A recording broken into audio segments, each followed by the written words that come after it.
to do it a little different. And I think it's trust. I honestly think it comes down to trust. It comes down to trusting ourselves to say, like, I've got this. I'm going to even do this maybe insecure. There's times that you do it insecure. There's times that you do it unsure. You're doing it maybe not with speed. And every season in that way is okay too. And honestly, it's very hard if you're in a competitive industry. Like for me in real estate, a lot of it was very much so dog eat dog world. Like it's very much so competitive. It's like the finance business, right? Like everybody's kind of going after business. No one's really giving you a salary. You have to create your own wealth in this business. And so it can feel at times complex. And welcome to the Uplift Her Leadership Series, a segment on the Self-Care Goddess podcast, a special space where holistic self-care meets high performance and the feminine leads with grace, power, and purpose. This podcast is your pause in a productivity-driven world, a space to reset, regulate, and reconnect with feminine wisdom and visionary leadership. I'm your host, Rita Soave, holistic nutritionist, trauma-informed breathwork coach, and founder of Breathwork Barista. Each week, you'll hear soul-expanding stories and thought-provoking conversations with women leaders, founders, and change makers who are redefining success and what it means to lead with heart. These are the conversations we need to create the future we desire, rooted in self-care, integrity, and soul-aligned leadership. Breathe in your power, breathe out the overwhelm, and let's begin.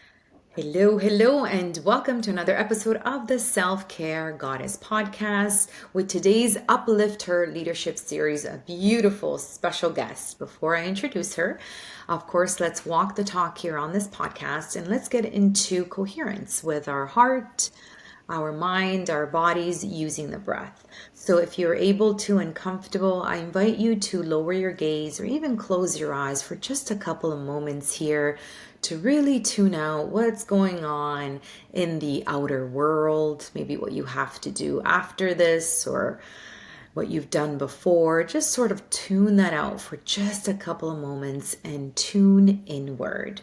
So how do we do that? Following our inhales and exhales, coming in and out of our bodies, preferably inhaling through the nose, feeling the expansion of these inhales, energizing your body, and then perhaps letting it go with a sigh, a little slower and deeper than usual, and just letting go of what feels a little heavy, maybe what's causing some tension in any part of your body.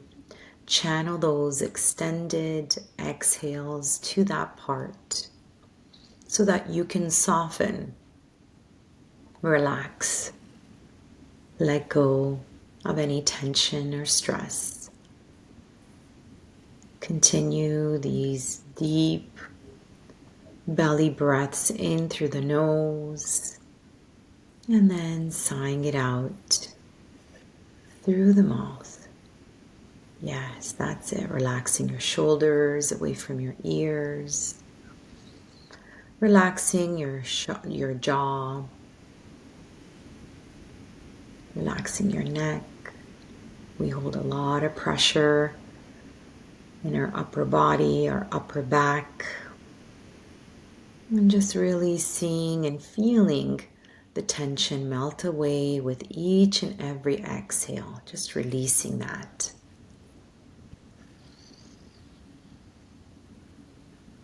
On your next inhale, I invite you to breathe now into the area of the heart. So visualize the inhales, expanding your heart, and then exhaling through the heart. Where attention goes, energy flows. So let's energize this beautiful organ that's keeping you alive without even noticing it. Giving it some love and gratitude. And as you continue this heart-focused breathing, still focusing the breaths on your heart, I invite you now to visualize someone that you are so grateful is in your life. right now. And as you visualize this person, I invite you to send them all the love, the gratitude, and the appreciation for being in your life.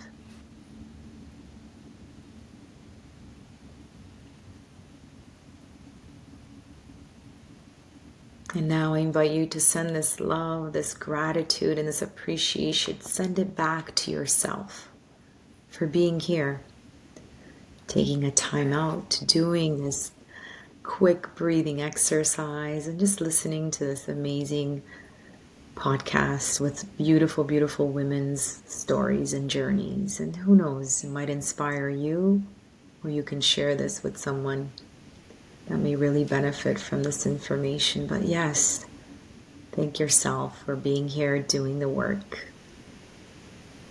On your next inhale, flutter your eyes open and come back to us. Welcome back. Welcome, welcome, welcome. So today I am thrilled to welcome a woman who embodies people first leadership and connection in everything she does. Say hello to Stephanie Soave, is a highly respected real estate broker with Real Broker Ontario, known not just for helping people buy and sell homes, but for transforming the way relationships are built in the real estate world. With a background in small business ownership, leading teams inside large organizations, and years of service in community groups, Stephanie has built her entire career on one unwavering principle: people come first. Speaking my language, Stephanie, her ability to turn networking into long-lasting, meaningful relationships is one of the reasons she is year over year top producing agent and a trusted leader in the real estate community. She has built a thriving referral-based business by guiding clients through one of the biggest decisions of their lives with clarity, intention, and a deep sense of care. And a fun fact, she moved 7 times with kids and somehow still loves the process. That lived experience inspired her signature Make Your Move method, a framework that helps clients feel grounded and confident during life's biggest transitions. Stephanie also brings a playful, confident side to her work. Her guilty pleasure, she's a self-proclaimed hotel snob. She loves exploring new hotels, noticing the design, details, customer service, and the energy of the space, because for her, experiential environments are a love language. And her theme song, Here Comes the Hot Stepper, bold, fun, and full of I own my lane energy. What I love most about Stephanie is her belief that success today isn't built on grinding harder. It's built on communication, curiosity, and courageous problem solving. She's passionate about helping other agents set healthy boundaries, strengthen client relationships, and navigate difficult conversations with confidence and compassion.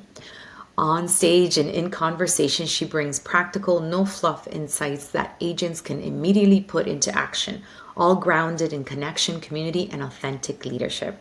Stephanie, welcome to the show. We are so excited to learn from your journey, your wisdom, and your powerful heart-centered approach to leadership. I am so excited to have you on. How are you today? Thank you so much, Rita, for having me. What a beautiful intro. So beautiful. And we met because of this beautiful circle that we're both a part of through Right? heart-centered Yeah. leadership. Yeah.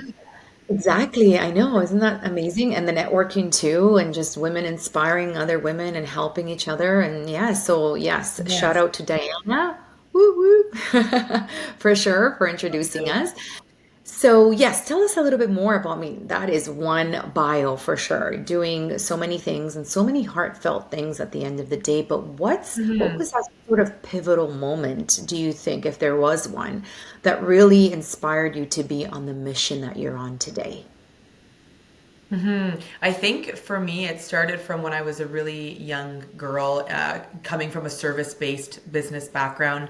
My family's always owned small businesses, and I've really had a passion for witnessing how small businesses managed to stay open for year over year. And I really had a passion for watching families thrive when it came to managing businesses, companies. And so from the age of 7 years old, my family owned and operated restaurants most of my life. And I was in a service-based business where we served the community for 25 years. And through that, it was just ingrained in me, like how do we serve people at a high level That was, of course, hospitality and restaurant business. And now in the business that I have now, I'm still serving families in a different way. I do it through the services of real estate and helping families make some of their biggest moves. And then also helping coach and mentor agents to be able to do the same from a heart-centered place. And so that's kind of where my journey started. And it's just evolved so much and so many, similarities between both worlds. But I've really come to recognize over the past several years that, starting out in a business, it grew my passion for wanting to continue business, but to do it in a way that I inherited through my grandparents and my parents and what they taught me about being in business for a long time. And then also starting my own business, how to do it the same way and to just be able to lead, but in a different way where it's not, burning me out and I'm not grinding necessarily, right? It's more really coming from a place of service and love for those who I serve and taking care of them really well, truly. Like that's how simple it is, I love it. I love it. And because yes, many people do feel that you need to be grinding, need to do the grind in order to come through and succeed. So tell us a little more. Is that something that you discovered early on, or you saw maybe your parents and grandparents do the grind and you're like, I'm not going to do Yeah. this. So tell us a little more about Yeah. that. Hmm. No, it's really good. I love this part because I wasn't here immediately. And I think that's something that we look up to so many people that we see on social media around us, women who are kind of going after it, that going after it type of energy. But then really when we look at it, all of us have followed some sort of path. And for me, the path wasn't always, it hasn't been easy. And I think that's part of the whole story and part of how, watching my family run their business, it was very successful, but there was many days that they didn't have time off. There was times where they just kind of kept going against their will because of a sense of needing to provide. And so now in leadership, I recognize that even the other agents that I serve or families that I serve, they're all looking for a way to move forward, but not necessarily a way that keeps them very uncomfortable for a long period of time, or they burn out if they're going too hard at it too quick. And I recognize that in the business, in the work that I do too. And so for me, it's more like, how can I stay in alignment and still be an incredible mother to my two beautiful kids and lead my family, not just necessarily my career or my work. Like I love what I do, but for me, what's more important is there's no point in building anything if we're not being present with our own family, right? So, and I've gone through that journey myself as a female. Many times at the beginning of my career, I would have done whatever it would take. I would self-sacrifice. I would do whatever it would take to gain the business, to gain the traction, especially in the beginning. If you're someone listening that's starting out or you have a vision or a mission for something new, you might be in a point where you're like, I'll do whatever it takes. And there's a price to pay for that. And I recognized that early on in my career that, I wanted to stand against all the competition in my business. But at the same time, now looking forward 8 years now, there are things that I probably would have done a little bit different, Yeah. For sure. And what are some of those things that you think you would have done differently? Yeah, I think naturally as a North American culture, we feel like we can buy the next program and that will solve our solution. We can, tire ourselves out and keep moving and keep pushing past and listen to some of these podcasts that are very dominant in terms of like that very masculine energy of like, go really hard, go against your grain, do whatever it takes kind of mentality and attitude. And especially in my niche in real estate, that's very prevalent, especially from some of the people that have been in this business for centuries, right? And so I wanted to continue to build, but I wanted to build organically. Like I was still a mother with two really young kids. I had a 2-year-old and a 6-month-old at home when I first started my business. And I was so grateful because I had business pouring in, focus on what you want and you will attract it. And so I really looked at my business as a whole and I said, okay, this is great, but I don't want to self-sacrifice anymore. Like, there's got to be a better way to do this, right? There's got to be a way to attract the ideal clients that we want to serve. Maybe I'm not for everyone, and that's okay, right? Like, maybe I won't be the yes man for every client that walks through this door, but how can I become more specific about who I serve so that I enjoy what I do and I can be in this business longer term? And so I noticed it, and even in myself in the beginning, my first few years in business, I was like, I'm going to stay up longer. I'm going to do whatever it takes. I'm going to take every single client that comes my way. I'm not going to be picky about who I work with. I'm going to bend over backwards and not be there for the birthdays, for my kids' first steps. I wasn't there for a lot of things that I kind of regret now as an entrepreneur and a female in business, things that I can't take back, right? And so now, in the last 5 years, I would say that has really changed a lot for me, but it took a lot of my own personal development and time to really see that it wasn't working for me. And I think a lot of us as entrepreneurs are sometimes nervous, like, okay, if I don't do the hard work, that's really hard, then I don't reap the reward. And it's actually the very opposite. And there is an easier way to do this. I'm not saying you don't have to work in your business. What I am saying is that there's a piece of alignment that's missing for many of us, that we don't necessarily recognize, and we go against it every year in our businesses, right? So, yeah. Mm, wow. Super interesting and very, very insightful. The only thing, Stephanie, I hear an echo. Do you hear it? Interesting. Yeah, No, not an echo. I hear, no, not an echo. I'm sorry. I hear a shh like me that. too. I hear that too. Okay, you hear it too. Okay, so maybe Yeah, we need to put on headphones. Is that why maybe? Because it's picking up the surrounding I hear that sounds. too. Yeah, because I mean, you're saying Just setting it freaking just amazing things. I don't know if let me see if this will work. Okay, I'm gonna go get mine too. Let me just. Interesting.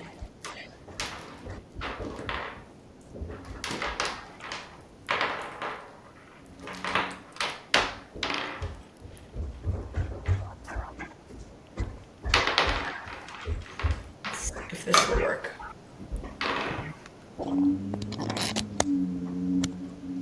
Let's see if this will work. Yeah, see, I can't hear it now though. That's weird. Can you hear me? I can hear you. I think we need to say I can now hear you that too. we. So now we need to say that we have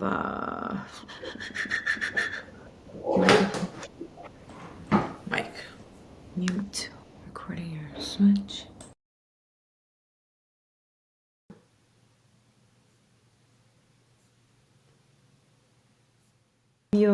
Oops. I'm just gonna change the mic here.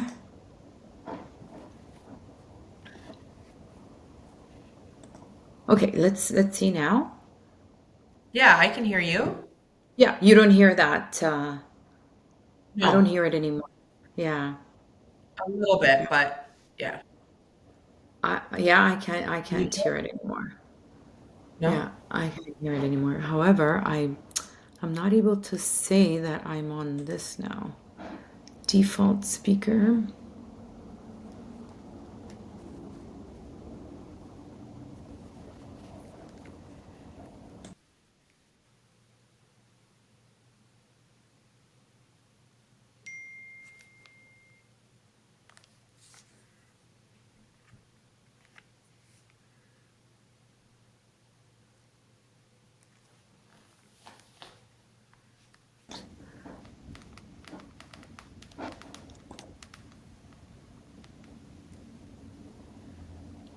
Okay, can you hear me now? Yeah, I can hear you. Okay. So yeah, I don't hear it anymore, that sound, which is yeah, okay, which is better. Okay, so we'll start Perfect. again. So I'm just going to Yeah, continue sure. with my question because that was Yeah. gold. Three, Okay, cool. 2, 1. Yes, and I love that you brought this up because this was actually Mhm. not a question I was thinking of asking on this podcast, but well, I was when I was having these preliminary interviews with these amazing women, this did come Mhm. up that oftentimes women in leadership in high performing roles, very successful women, they're almost and this happened to me too when I was living in Dubai. I actually had to lead Mhm. more from a masculine, or I felt the need to Right. do that from a masculine energy. And even the way I dressed, like Yeah. honestly, Stephanie, I was Yeah. like in suits and like just looking more masculine. And because it was that, no, I need to get this done. And it wasn't until I came back and I left and I actually helped my mom with her mental health issues. And that's how I got into this whole holistic wellness world, that I was like more nurturing and I was in my feminine. And boy, did it feel so much better and more comfortable and just amazing. And I feel like this question is, unintentionally or intentionally, it's always it always comes up in terms of the masculine and feminine energy. And I agree, like you need both, we need both. But I feel like a lot of 100%. us, yeah, a lot of us are maybe, I don't know, forced to do it, to be Yeah. more in the masculine. So how would you do it differently if in terms Mhm. of adopting more your feminine maybe, or less of your masculine? Yeah, I think it's in the beginning really diving deep into who is it that you're serving, right? And like what is it that they're not just so that you can mirror them, but the reality is when I looked at my business, the people who I was attracting were not really necessarily families that I could have served because they were looking for something different. And so for me, it was really getting specific about, okay, who do I love working with? Who do I really enjoy working with? And a lot of it was families and women and families who wanted to upsize and change locations and families who wanted to dream about what their life could look like. And I loved working with relocations and I loved the dreamy side of being able to help people get back to the vision board and really map out what they desired for themselves as a family because I could relate. And so when it came from me doing that, immediately I would light up with my work and it would be, okay, this is not forced. This is not something that I have to quote unquote lead generate for. We call that in real estate like lead generate for, because this is natural. This is me attracting the people who I love to serve. And these are people who are also understanding that I'm also human and that I have a family and that I have hours and when I work and respected boundaries. And I recognized that once I saw this vision of who I really wanted to serve, the complex part of the business went away and it became more fun. And I think we forget that, why are we starting these, why are we in leadership positions? Why are we, maybe starting that business? Some of us are doing it because we want more time freedom. Some of it is because we're following a passion or a service that we really want to be able to offer.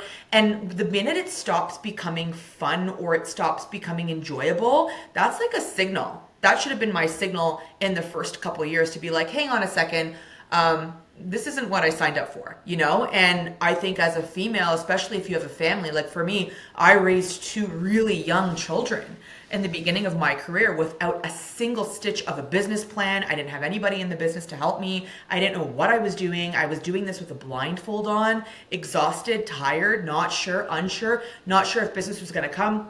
Not sure if we were going to succeed, not sure if we were going to be able to pay our bills. Like it was really stressful. And then looking back now, you do what you can with the information and the resources you have at the time. You can't say shoulda, coulda, woulda now. Like, you forgive in those scenarios. Maybe I missed a lot of birthdays and I missed, things that I could have done with my children, but I was coming from a place of just wanting to provide. And that was okay in that season. And just allowing myself to just be in that and say, okay, that was that season, but now you have a choice now to do it a little different. And I think it's trust. I honestly think it comes down to trust. It comes down to trusting ourselves to say, like, I've got this. I'm going to even do this maybe insecure. There's times that you do it insecure. There's times that you do it unsure. You're doing it maybe not with speed. And every season in that way is okay too. And honestly, it's very hard if you're in a competitive industry. Like for me in real estate, a lot of it was very much so dog eat dog world. Like it's very much so competitive. It's like the finance business, right? Like everybody's kind of going after business. No one's really giving you a salary. You have to create your own wealth in this business. And so it can feel at times complex and you can feel nervous. You can feel like you're not going to make it. You can feel like someone else is coming after the business that you're creating. But I really leaned into that and said, hang on, there's got to be a way that we can do this differently. And so now that is exactly what I did in my business. And I just focused on serving people instead of focusing on all the other noise outside, because that's something that I knew I would never be able to be taken. Like if you just serve at a high level and you take out all the other noise of how it's supposed to look, how it's supposed to appear, who's going to doubt you. Maybe you win some, you lose some, that's all good, but just keep serving. It's impossible to lose, it really is impossible. Yeah. Yeah, you're always winning for sure because Yeah. everything I love I don't know if you know Louise Hay, she does the affirmations. I love her and she's got this one where it's saying like everything is happening for my highest good. And out of every Mhm. situation only good can come out of this. And I know sometimes it's really hard when you 100%. lose the deal of a Yeah. lifetime, Yep. deal that you thought was Yep. like, oh my, this is it, right? But then sitting back and just trusting, like you said, like you're so speaking my language, Stephanie, in terms of all of these beautiful, Yeah. like spiritual, higher level things that Higher a lot of level. Yeah. right, a lot of people, it takes them a bit of time to understand and actually embody, and then some people just go through life, which is quite sad, actually, not knowing Mhm. that this was available to them. So, do you find like do you have like a little ritual that when you do, because we're human, we're gonna doubt, we're gonna fear, we're gonna, gonna kind of step back from what we normally would be doing. So do you have a little ritual you can share with us or something you say to yourself to encourage yourself to keep going and keep trusting? I'm just curious. You may not have one, but just curious Yeah. if you do. No, that's such a good question. I have strayed away from my routine and I notice the repercussion of doing that. And Mm, so I always go back to it. And it starts in, I know everybody says, oh, I have this morning routine. Guys, I used to wake up at 5 a.m. to be on a call that I really enjoyed, but then I recognized that it was wrecking my nervous system. So what works for one isn't always going to work for someone else. And I think that, there's so many routines. And it's for me, it's become so simple. The more simple I make it, the more I can follow. And I wake up in the morning and the first thing that I do is I pray. Believe it or not, it's the first thing that I do when I start my mm, day is I sit in prayer, even if it's for 2 minutes or 5 or 10. mm, And I think about how, what I'm, I don't want to say because the word grateful just kind of keeps going around the internet and it's everywhere now, but truly, what am I so appreciative of? What am I so appreciative of? And I kind of go into this experience with myself and I really think about the people that I love. That when you think of love, the first thing in the morning when you focus on love, it's so easy for us to find things that we love, whether it's our children, our spouse, ourselves, our home, our environment, our anything. Like you can name, I'm sure if you're listening to this, you can immediately hone in on what do you really love. And that is the simplest morning routine I can share is just to start your day with so much love and to really think about the person that you love. Tony Robbins even actually has an experience similar to this that he talks about in his business coaching seminars, and it's to really focus in on those experiences that you can think of in the past where you have felt so much love in your heart and to start your day that way. For me, often I think about when I gave my children birth, I can go back to that experience immediately in the morning if I wanted to, because that was my favorite experience of seeing them come into this world. And then I think about them in the room next to me and how they're gently sleeping and that I'm able to provide for them. And when you're in this experience, more comes, your day just starts different. And that's like and then it kind of follows throughout the day, throughout the day. Sometimes I have to check in on myself if I'm feeling a little bit like pressure or my mind starts to get ahead of me. Again, I'll tap into love. Like, what is it right now that I'm thinking about that I can hone in on that I'm so excited about or I feel joy about? Like, maybe it's taking my daughter to dance in that evening, or it's a lot of it is surrounded around my own children and my spouse and my marriage and how appreciative I am in that area of my life.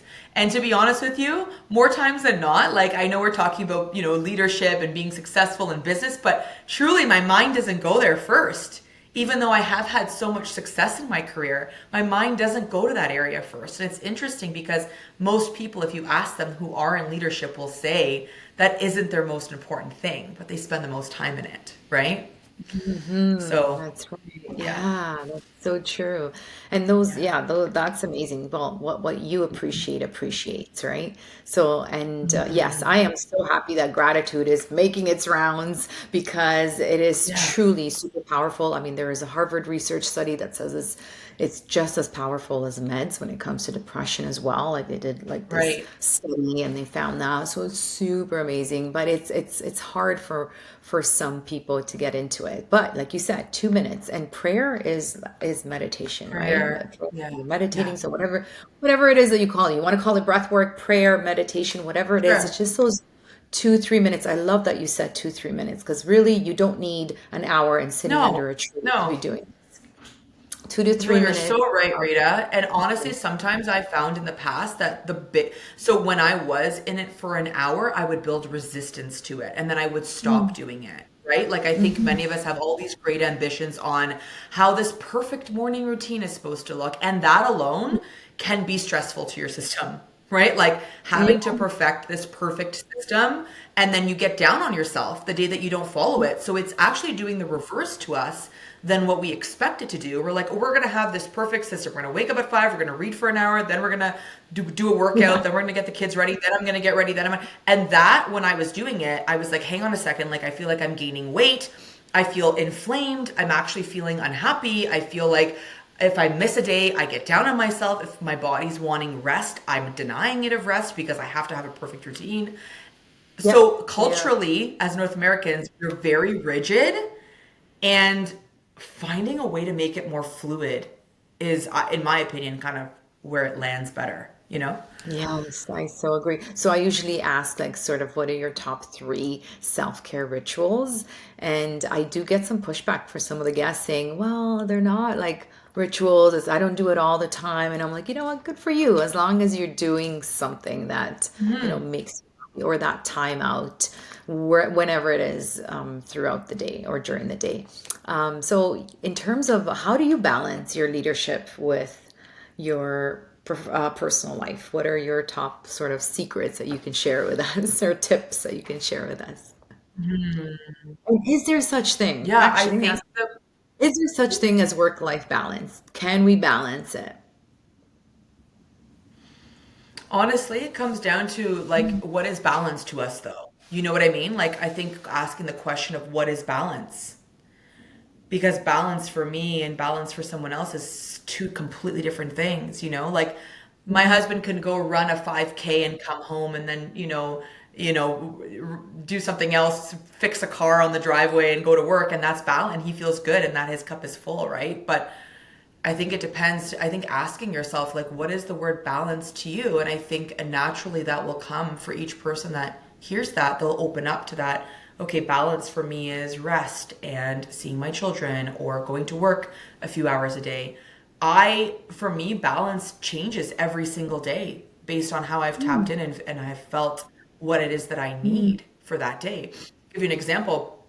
Yesterday I had a mm, full roster of the content I wanted to film, the marketing that I wanted to send out, the clients that I was looking to serve and reach out to, and none of that got done yesterday. Like instead, I decided that I was going to meet a good friend of mine that I hadn't sat down with for a long time. And we spent 2 hours together, her pouring into me pouring into her, having this incredible exchange. We went into prayer in the beginning of meeting with one another. She shared a lot of personal things with me. I shared personal things with her. And I left feeling so full. And I think instead of saying what is your balance, it's more like how are you feeling full, and tapping into those opportunities throughout the day. Like I left that feeling way more ahead than I would have if I sat at home and like powered through work out of resistance, out of just having to do it. You know what I mean? And today I feel so uplifted, and I was able to get everything that I needed to get done this morning in 2 hours, where it probably would have dragged on for 8 hours yesterday because I wasn't in that experience to complete it. And I wouldn't have served my clients at a high level yesterday either if I had chosen to do that instead, right? So it's really comes very. down to being attuned. Honestly, it comes down to being attuned and tuned in. It's like a vehicle, right? Like we give our vehicles love and service and oil changes and alignment and tune-ups, but we forget to do that for ourselves, you know? Yeah, Yeah. so cool. So amazing. Well, no one's ever answered it like that, and I love it. Yeah, super like a different perspective on this for Hmm. sure. And attunement. Okay, let's talk a little bit about that.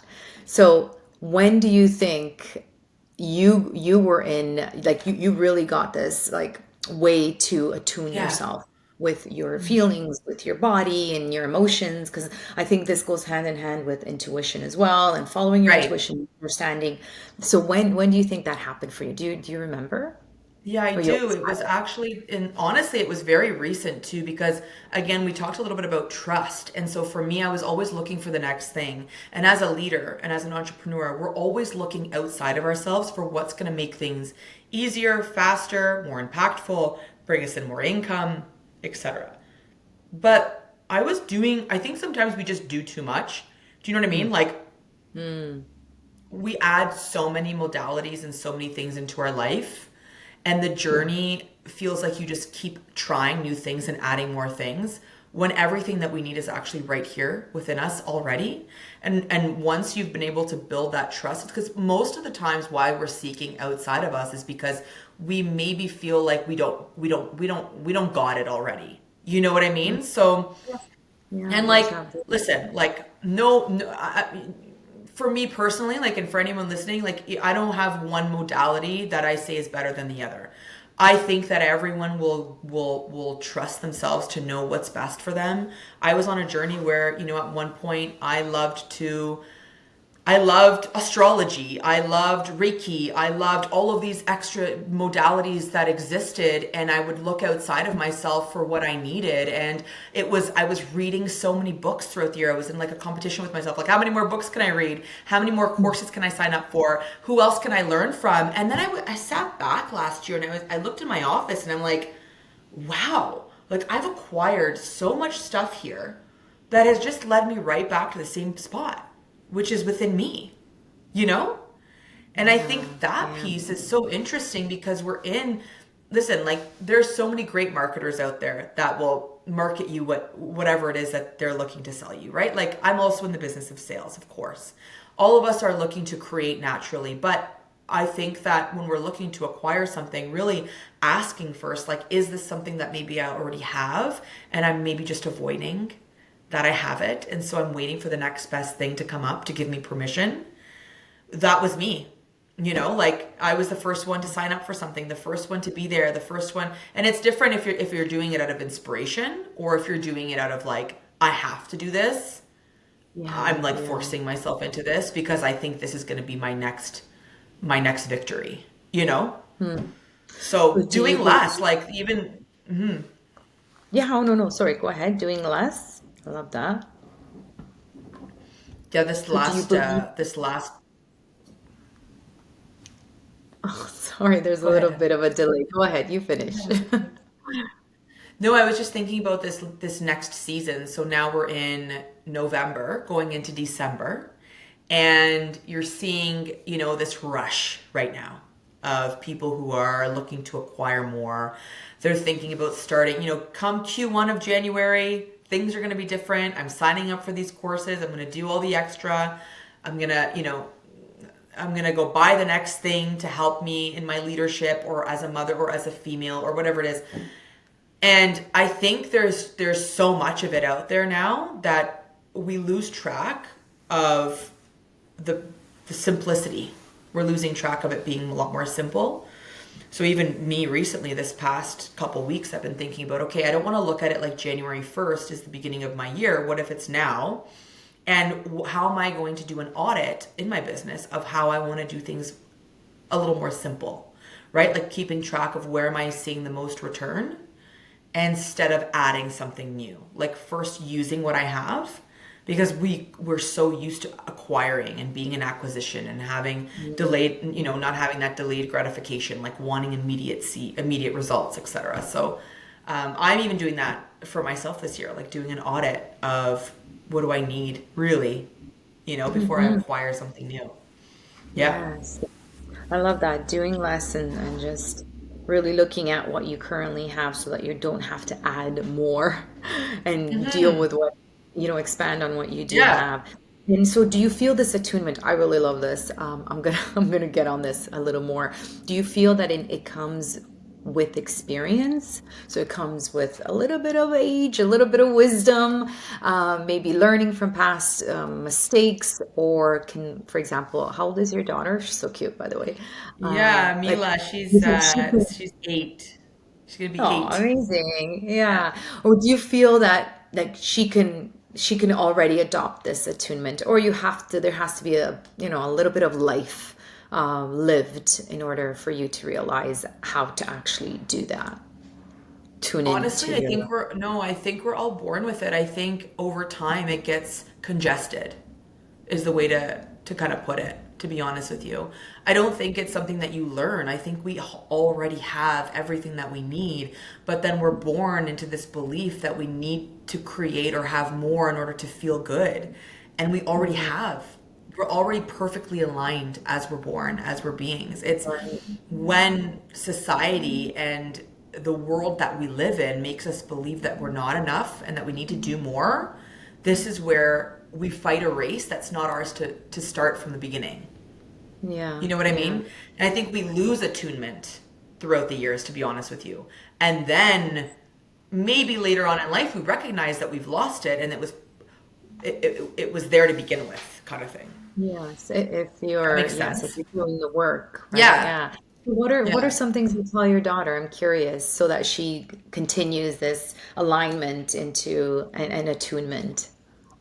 Well, I see it now with the girls, like with little girls who are growing up, and they're wanting this, like naturally, she wants things that she sees other people have, and she thinks that if she's putting on eyeshadow, it makes her beautiful, or that Sephora lipstick that the kids all want now. When they have that, then it makes her perfect and beautiful, and then she fits in, right? So continuously just reminding her when I see her, of course, she wants to be a little girl and she's going to experience her own way. And I don't want to Right. control that and keep her away from it. But at the same time, just reminding her that she's so beautiful as she is and she's so perfect as she is. And yes, maybe those Mhm. pieces make her look more fancy. So we say, it's fun and it's fancy, but you're so perfect as you are. And I remember being a kid and my mom always reminded me of how incredible I was, just as I was every day. And she still does that. Like when I see my mom, that's the first thing she says. She's like, oh my gosh, you're so beautiful. Even if I don't feel it, like she's like, you're so perfect and so beautiful as you are. And I think, as females, that is something that we forget to say to one another, Mhm. without Yeah, of having course. to look the part before it, you know? Of course, well, we're being bombarded by how we should be looking or what things we should be wearing, and you're just like, oh, I don't have Yeah, that, or I don't look like that, right? So it is definitely 100%. tough. But Yeah. I love that you're passing this on from your mom Mhm. to your people, Yeah, to um, Mila. princess as well. That's amazing. I love it. This is so good, Stephanie. I feel like I hope people share this podcast as well with other women and who have little girls and kids as well, because yes, we're Yeah, we're learning from our mistakes, and we don't want to repeat 100%.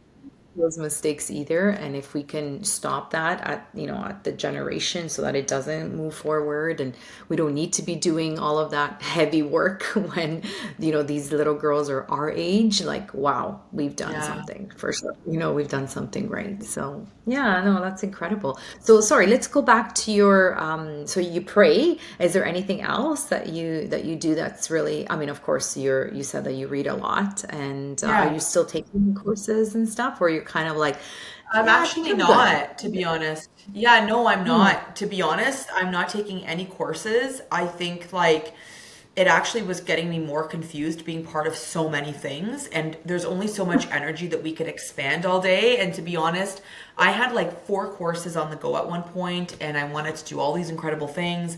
And then I was doing them, and then I would feel guilty because I wasn't spending time with my family, because I had worked the entire day and then coming home and doing courses. And I recognized recently, like, hang on a second, like, there are some things that come in seasons, but you don't have to be busy the whole year, right? Like, you can do it as you feel inspired to. So, part of the routine now for me is getting really basic and not starting something new without having Mhm. seeing the results of my first practice fully through. So in the last 2 years, I have weekly journaled to myself on specific Mhm. areas of my life that I have noticed. Any notice, it doesn't have to be good or bad. So really looking at different areas of my life and what areas I've noticed a change in, or what I'm looking to bring in, what I'm looking to shift, what I'm looking to experience. I journal every week, and that's a non-negotiable for me. And I add to my journal in different sections as the week progresses. And it's a diary that I keep for myself. There's even in my relationship, in my marriage, it has really strengthened in the last 2 years. I feel like my husband and I are getting back up above water after having raised these two beautiful children while building businesses, and my husband going back to school and becoming, a professional as well in his niche, and then me, myself as well. So I think this practice has brought me closer to my husband because there are pieces that I would have just looked past without kind of calling them out by writing them in my journal, right? Like I'm consciously thinking about it. So there's ways, and I talked a little bit about appreciation. So in my journal, I will write things that I appreciate about him. He did this week and I noticed it and I wrote it down. And I think that practice really allows it to sink in and it grows, right? So then you have this growth and you're like, oh, I appreciate that about him. Or this is what I could do different. Oh, I noticed we haven't had a date night in a really long time. Maybe I'll prioritize that this week. So it's kind of a reflection piece while also being in the moment. That practice I have loved doing over the last 2 years. I've noticed a big difference in specific areas of my life, even with my health. So journaling about my health and how I've seen myself being my most optimal health. Like I've really seen that and I visualize what that's going to look like. I'm on my way still, right? And I love that it's a journey for me and I'm on my way and I'm in a better spot than I was 2 years ago. Yeah. Even like my career, like looking at my career, how my career has changed in the last 2 years and how I've been able to become more attuned to the clients that I serve, the people that I work with, and attracting the people that I love working with. Because again, I'm more intentional about writing down what was different, how I experienced it. And then from a daily perspective, the first half hour of my morning is me in prayer. And when I'm saying prayer, I don't mean like I'm begging in prayer, because there's a difference in how you pray too. I think like as children, maybe we were taught that we sit and we pray and we're almost like from this point of like begging for something. For me, prayer is I have this. I'm so appreciative of it. And thank you to whatever you say. For me, it's God. And it could be something different for everyone. But for me, I pray to God and I'm so grateful for what I already have. And through that, I've received blessings and abundances in so many more ways I can explain that I've now been able to share with other people. And it's not just about us, right? Like when we are doing this practice, it's to expand amongst just who we are as creators. It's really incredible to watch that kind of flourish and to see even now over the holidays, how many families we've been able to sponsor who are, who need the help. Through this practice. So yeah, that's been my biggest takeaway in terms of routine. So do you journal in the morning, Stephanie, or in the evening? Or it No, doesn't matter? honestly, every day it changes. Every day it changes. I try to at least get, it depends on where I'm at. So sometimes I'll do it in the evening when my daughter's dancing. I'll do it in a parking lot. I have a Word document that comes with me anywhere I am. And I was finding it really challenging to just time block it because I would time block it and then it wouldn't get done. So I would bring it into the next day and it stays with me every day. And I think about, I would like to add this to my journal entry. But it's something that evolves wherever I am, to be honest. Yeah, instead of it being a rigid spot. Yeah. Yeah. And I like how you said time blocking, because everyone's talking about time blocking and how successful time blocking is. And yeah, I feel like that is coming from more of a masculine energy side, like this is Wednesday, we're going to be doing this. And yes, it can help for sure, but having that flexibility and is more bringing feminine, right? The fluidity of the feminine energy as well. And so do you type this journal or you're handwritten or both? I have both. So I have both. Sometimes I'll come up with a creative idea and I love the experience of writing. And then sometimes I want to write it in a Word document and it's something that I want to keep. But I have this book here and this comes with me everywhere. And it's so full of everything I've ever thought about writing, ideas that come to me through prayer, things that come to me and ideas. And it's in all aspects of life, and I love this, and this has been something that's followed me for a long time. I love to write, And it allows for a creative outlet as well for us, right? It keeps us creative as well, which Oh, is our natural yeah, ability is to create. exactly. So you're using it to manifest as well, if that's the right word. When you say Yeah, for creating, is sure. I that? use it. Yeah, I use it to create because I think we're all natural born creators, and it allows me to Mm, connect the dots. So sometimes I'll have a download come to me, and I'll think, "Hey, interesting. I'm wondering where this is going to take me." Right? Like that's an interesting. Sometimes you're throughout the day, an idea will come to you, and it may be for you, it may be for someone else, but just write it out. mhm. Right? Like see where it takes you. Be curious. Stay curious about it. Don't let it go. Yeah. You know? Yeah, exactly. You just never know. I mean, I've taken NLP like 10 years ago. So that's neuro linguistics programming, Yeah. talking about taking courses. Because I had my own business and I was like, nobody's going to come around and be like, hey, Rita, I think you should take this course. Like, you have to Right. self-initiate all of these and never used it. And 10 years later, I'm like, oh, okay. That's why I did that course, right? So you So just same never with know. Like, me. You're right. So even me, I did NLP a year and a half ago. I wasn't sure why I was taking it. I've left it for now, but who knows? I may want to pick it right? up. I may use some of those pieces when I'm serving families who are moving, right? Like I may be able to use that as a tool in our tool belt for when I'm working with agents and helping them scale their businesses, right? So you never know when it's going to come back up, right? But we follow. Yeah. We just kind of follow Yeah. it.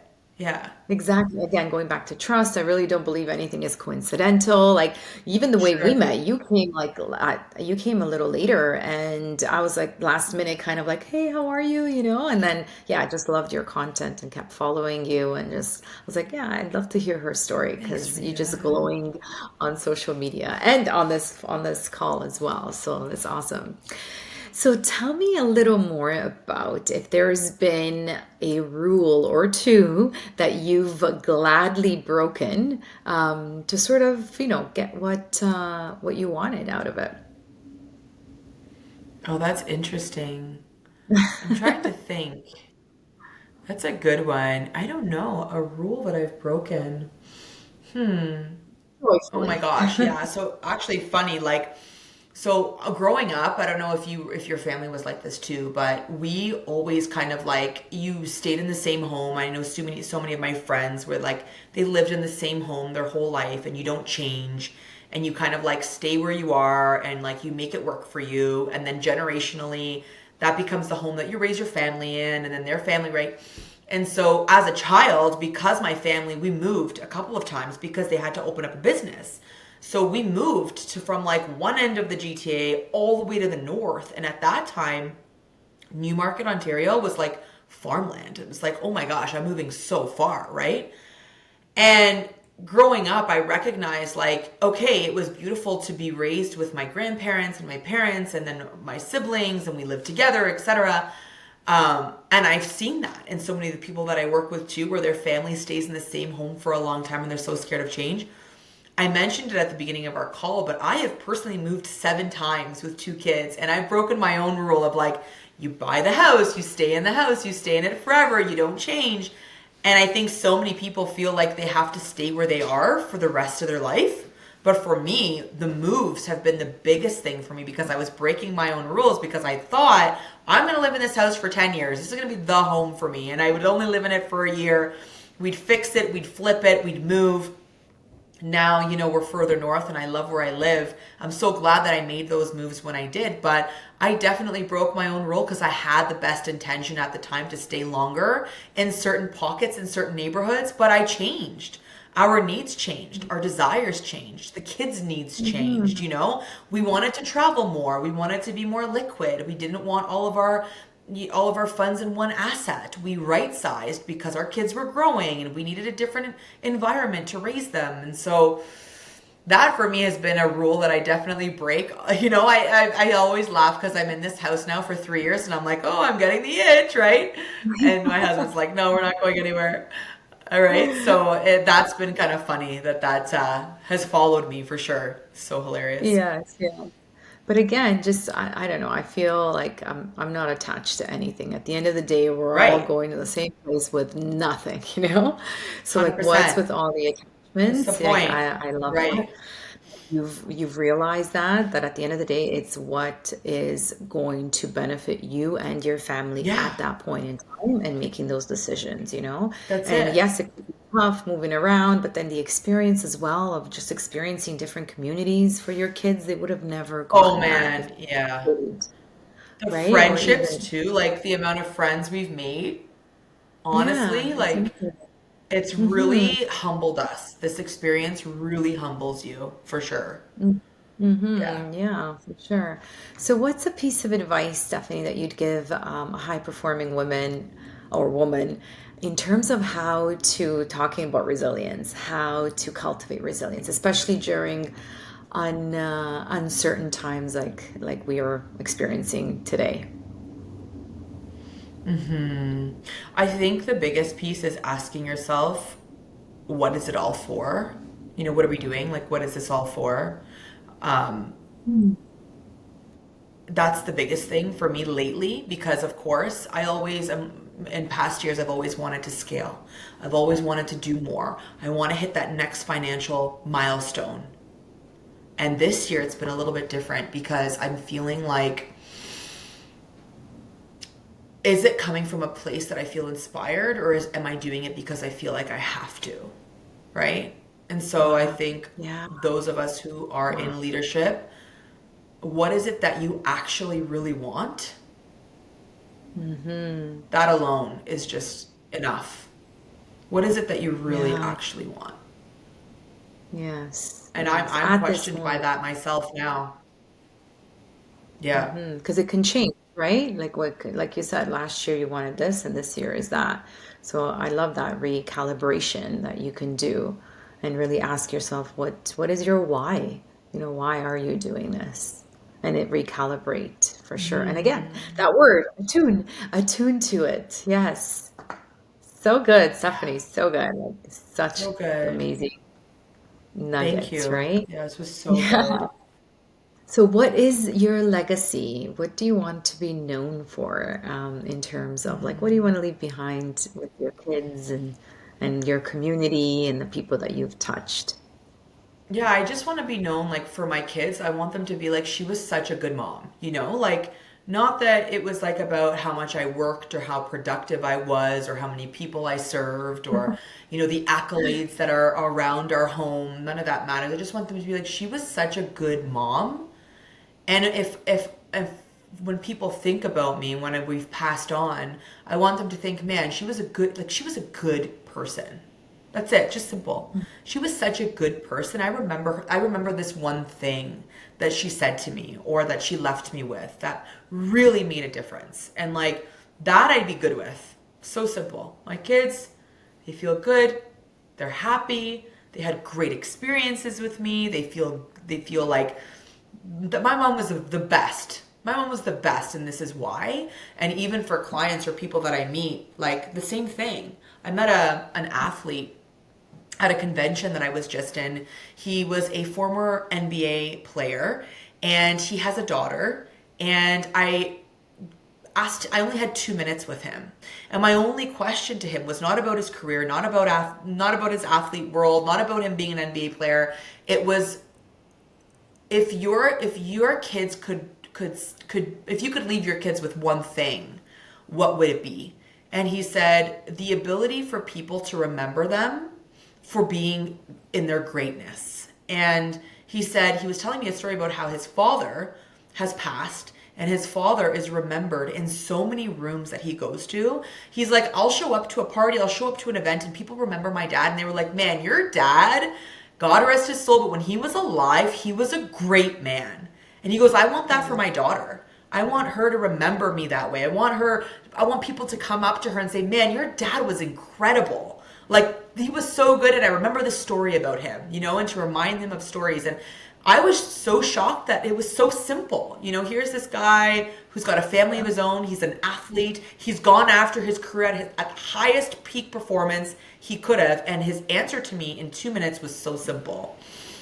Yeah, And that's yeah. it. At the end of the day, it Yeah. really does. The simple things is what matters the most, right? That's what we'll Yeah. remember the Yeah. most as well. So, if you could have lunch, Stephanie, with any woman past or present, who would it be and why? Who would it be and why? A woman. Huh. I don't know, actually. I never thought about this one. I'm trying to think. If I could have lunch with one woman, I actually don't know. I don't have this one. That's okay. Either come back to it or it's okay. It's fine. Yeah, So, I don't what's have this one. a book?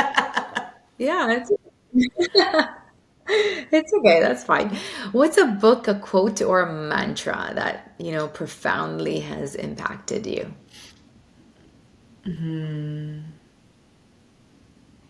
I love the book, The Journey to the Heart. I think that one's Yeah. so important, right? To remind ourselves, like you did in the beginning, Rita, is to remind ourselves to just come back to presence and to kind of just put your hand on your heart and to remind yourself, like, it's already here, you know? Yeah. And that you are so in control, right?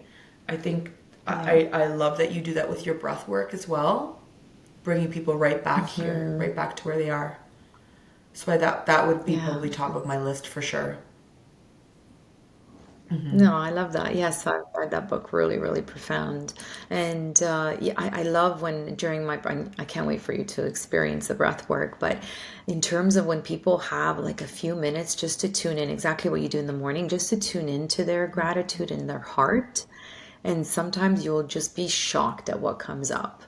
I've actually had several people say, I completely forgot about that memory, or I completely forgot about that event that I had with, so and so, or that vacation we went on. I actually had somebody that was going through a divorce, and he said that even though he was going through a pretty rough divorce, he was the grateful moment that came up was his wedding day. And it's just like, even though like it didn't end the way we obviously wanted it to Yeah, that day itself, I was super grateful. And it's just like those little reminders just to bringing us back to our heart, right? Because at the end of the day, the meditation was an adaptation from the Heart Math Institute. And these guys have been around for 30 years more. You've heard of them. And what they found is there are actually more messages going from the heart to the brain, and that the heart has its own little wow. mini brain neurons. Yeah, So here see? we think we're making these rational decisions, like, oh, we need to Exactly. rationalize this and logical.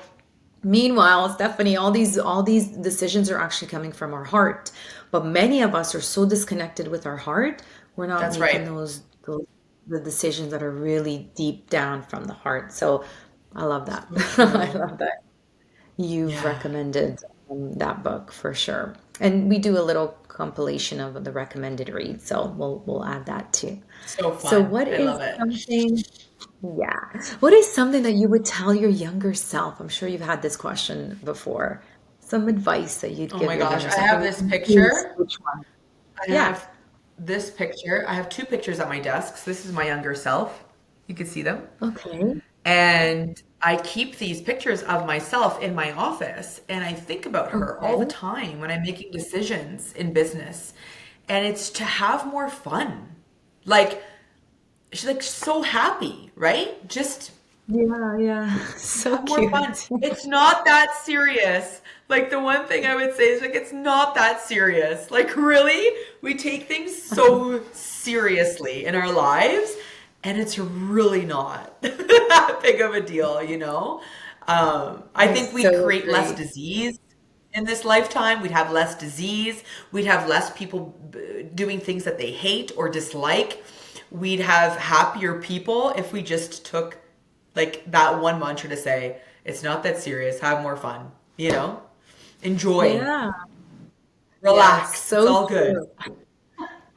So true. You can always look back and just laugh at it for sure. Sometimes, honestly, when I Yeah, have bad news, I just laugh and I'm like, why am I laughing?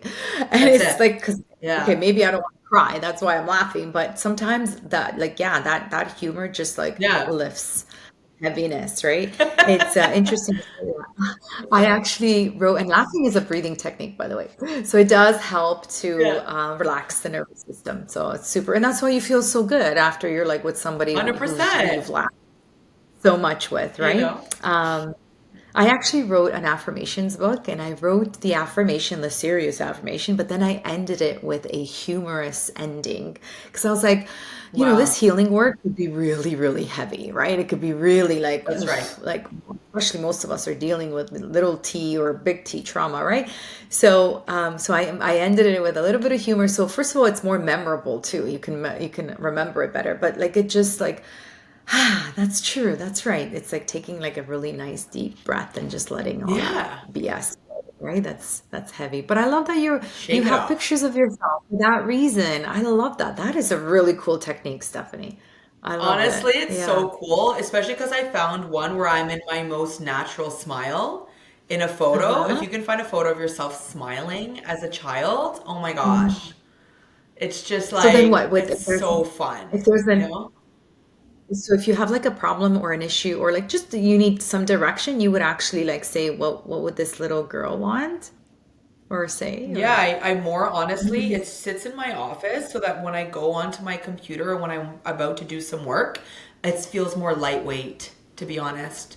It's not as Hmm. serious because I see her Yeah. first when I sit down. And it's a picture of me Yeah. smiling at the pool, and I love water. I love water so much. And so the idea of like seeing a photo with me near water and just so happy as a 7-year-old, I'm like, yeah, this is going to be great. What I'm about to work on is going to be incredible, and it's going to be light, and it's going to be easy, and it's going to be fun, you know? Yeah. That's beautiful. I'm gonna do that. I don't have many pictures of me when I was young. I don't know what happened to the camera. I swear my brother's got plenty, my younger one too. So yeah, I'm gonna dig some up. I think that is a brilliant, brilliant idea to always keep that reminder. Actually, there's a little exercise in terms of people when they want to find their purpose and they're kind of lost, especially after like either retirement, you kind of like Right. your whole life was based on your performance and then all of a sudden Oh poof man, that's yeah. gone and you're like, oh my god, who am I, right? So like finding your purpose, there's a technique where they say go back to when you were like 7, 8 years old. What were you doing? What did you fundamentally like love to do? And whatever that is at that age, whatever it was, okay, like that's your purpose, that's what you wanted to do the whole time. So such a cute reminder that never to really Yeah. grow up. Always have Yeah. that inner Yes. child. Have Feed fun, that inner you know? child. Yes. Yeah. Yeah, exactly. So So good. tell us a little more in terms of what does it mean for you success now? Because you've done so many beautiful things. But if you had to sort of share it with us in this career or stage of your career or life, what does success mean to you? Yeah, I read a quote the other day and it hit me so hard, and it was like, it's not about getting the Rolex. The quote was like about people wanting the Rolex and all of these like really flashy things, and all that's beautiful. I love that. It's wonderful. It's great. People enjoy that. It makes them feel good. For me now, it's like, can I create opportunity for 100 more people instead of that Rolex? Do you know what I mean? Or how can I take what I'm doing and create more opportunity for others? And that really excites me. Like that for me means like, wow, like I feel like I've done it. Like this over the next 90 days, we're doing 90 days of giving with my family. And because of the success I've had in my business, I can now help other people, other families who are impoverished in my community. And I'm gifting families. I'm finding families to sponsor. I'm finding ways that I can give back. I had a woman reach out to me the other day. She's like, there's a family in your neighborhood that doesn't have shoes for winter. Can you help them with footwear? There's a family that is not well. They just came to Canada. They need some support. Can you help sponsor them for the holidays? There's, a food group that's on a mission to fill more fridges for people who are in poverty. There's always opportunities that exist around me. And I feel because I've been so successful in my career, I feel privileged to be able to now give back. And that's what this business has done for me. It's not just for me, right? It's not about the Rolex. Like we can have that. Fine, great. It's great. But it's honestly, it doesn't serve me deep inside in my core, in my soul. And my husband and I come from very humble beginnings. You know, my husband comes from, you know, in the city where his family rented most of his life. And it was times were tough, right? And so now to see in 10 years how we've been able to serve at a high level, and that now we've been able to receive, and now again helping more people with it, it's more than just us. And so for me, the success comes with keeping my whole family part of this together. And I want my kids to see that we do this, and I want my kids to give generously and to receive. That's success for me. And I'm like floored every year, the number of people that we're able to support. It grows every single year. Somehow, by the grace of God, we receive what we need to give. And so that is how I feel this year the most successful that way, to be honest with you. Yeah. Yeah, paying it forward. Beautiful. So, Stephanie, before we go to those rapid fire questions, what's next on your bucket list? Immediate future, and then maybe in 10 years. So And you can fun. choose either personal or We professional. Okay. So this is a fun question. So we received an opportunity to go to Italy. So we're going to be in Italy at the end of the year for 2 weeks. We're spending New Year's in Italy. We're going back to our European roots. My husband and I are both Macedonian, and that's exciting. So, and my father is from Italy, and his family's from Italy, and so we get to experience the European culture, and our kids are coming with us too, and so that's going to be really fun. Changing the pace from this North American life to a more calm, relaxed opportunity where we're going to be in a village and experiencing the culture. So that's going to be incredible. Well, I love you, Stephanie. You're amazing. Thank you so much for this yeah,